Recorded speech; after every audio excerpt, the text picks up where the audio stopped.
Hemmisiga o'zining bir taraflama qo'ygan narsasini ko'rsatdi, o'lgan Uyg'urlarni ko'rsatmadi.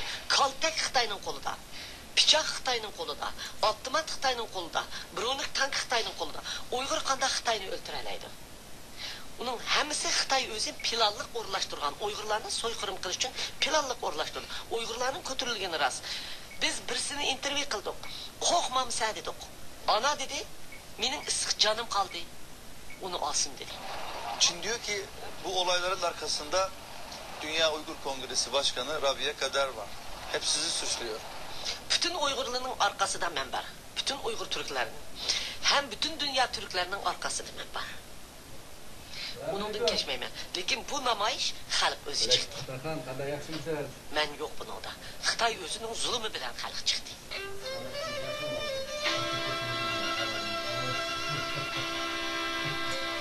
Rabia Hanım 2006 senesi Kasım ayında Dünya Uygur Kurultayı'nın genel başkanlığına oy birliğiyle seçilmiştir. Kendisi Amerika'dan Dünya Uygur Kurultayı'nın merkezi Almanya'nın Münih şehrindedir. Almanya'ya gelirken kendisine Çin hükümeti tarafından şu işaret verilmiştir. Sakın aday olma, seni seçerlerse de bu görevi reddet. Yoksa senin ailenin başına felaketler gelecektir diye. Buna aldırmamış ve adaylığı dediğim gibi oy birliğiyle kabul edildikten hemen ertesi günü çocuğunun biri 7 sene hapis cezasına çarptırılmış.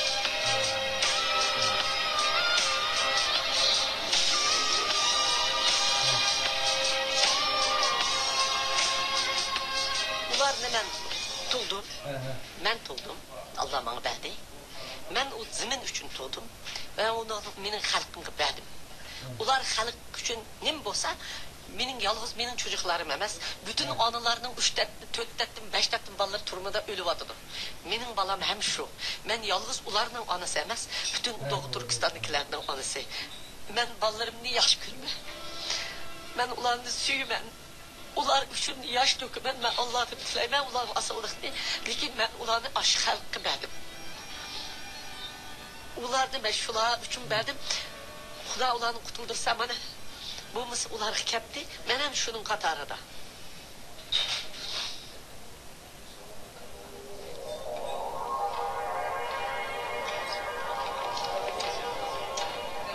Veel Oeigoeren zien Rabia Kadir als moeder van alle Oeigoeren. Zij reist over de hele wereld om de noodkreet van de Oeigoeren over te brengen. Onlangs was ze te gast bij het Europees Parlement in Brussel, waar zij de Mensenrechtencommissie toesprak. Avrupa Parlamentinin birinci günü, açılgan günün birinci günü, birinci saatte Uygur meselesi, Uygur Türkler meselesini tuttu. Hem şununla guvalıktan ötküzüş yığını uyuşturdu. Hebben vandaag twee debatten op de agenda staan. Eén heeft te maken met de situatie in China, in Xinjiang specifiek gezegd. En dan later op de ochtend gaan we het hebben over Iran. Wij hebben de wereld niet kunnen laten weten hoe de situatie is en hoe het Oeigoerse volk lijdt de gevolgen van die bezetting. En nu krijgen we hier voor het eerst de kans om het Europese parlement en zijn leden op de hoogte te brengen van de situatie van het Oeigoerse volk. Azaları katlaştı. Hazırki 7. ayının 5. günü ve 6. ayının 26. günü ve Uygurlarının 60 yıl ikideki bastığı boğan soykırımları doğruluk deklarasyonu sözüdüm. Onu anladı. Onun kişilik hukuku ve erkinliği Uygurlarının talep hakkında nihayeti parlament azaları yaxşı suallarını koydu. Menden sorudu. Yaxşı cevap verdi. Madame Kadir. Oh, yes. This is Madame from Taiwan. Taiwan. And this is Paul Lim, democracy leader from Singapore. Singapore democracy leader, but he speaks Chinese as well. Siz bir dönem çok zengin, varlıklı bir insandınız. Çin'in en zenginlerindendiniz. konumunuz vardı, yetkiliydiniz. Birleşmiş Milletler'de belli yerlerde Çin'i temsil ediyordunuz. Sonra birden her şey değişti.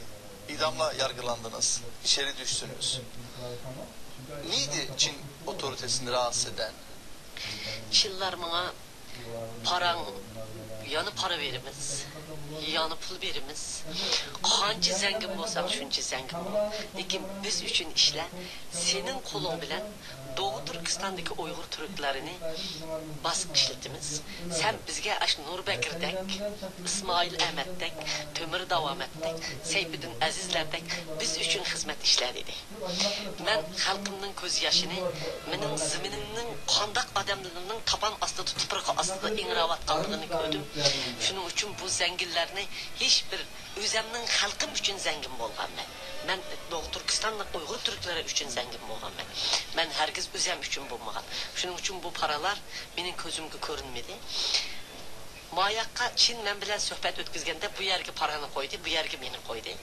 Ben şunun için ben halkım taraf tuturum dedim. Bu paranı ben gerek kılmadım.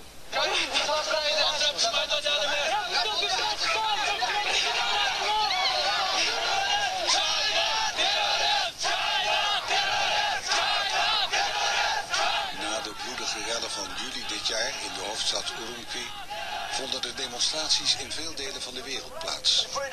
Ook in Den Haag kwamen Oeigoerse vluchtelingen uit heel Nederland bij elkaar. Veel deelnemers maakten zich zorgen over het lot van hun familieleden die sinds de rellen vermist worden. Tijdens de demonstratie toonden ze hun ongerustheid en waren ze erg emotioneel. Een aantal demonstranten kregen 10-jarige gevangenisstraf omdat ze de ramen van de Chinese ambassade vernield hadden. Tahir Chan Enver deed ook mee aan de demonstratie. Nurgun Uyghur qarindoshlarım bilib ketdi.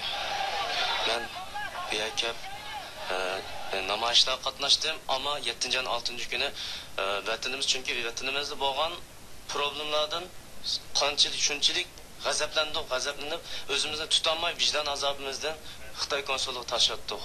Amaliyotda bizning unda xiyolimiz yo'qdi. Biz tinchlik bilan vatan da'vosi qiluvchilar. Bilmayman. Türmeye girip bizni türmede so'ladi, 7 kun so'ladi. Ammo aş türmede yatgan chog'da Uyg'ur qarindoshlarim bor, 14 qarindoshim bor. 14 qarindoshim ba'zilarning statusi bor, ba'zilarning statusi yo'q. Gollandiya hukumatining bizni bir jinoyatchi qatorida ko'rmasligini umid qilaman. Biz bir jinoyatchi emas, biz terrorist emas. Biz faqat tinchlik yo'l bilan vatan da'vosi qiluvchilar. Dünyanın bir adil hüküm çıkışını ümit kılmam.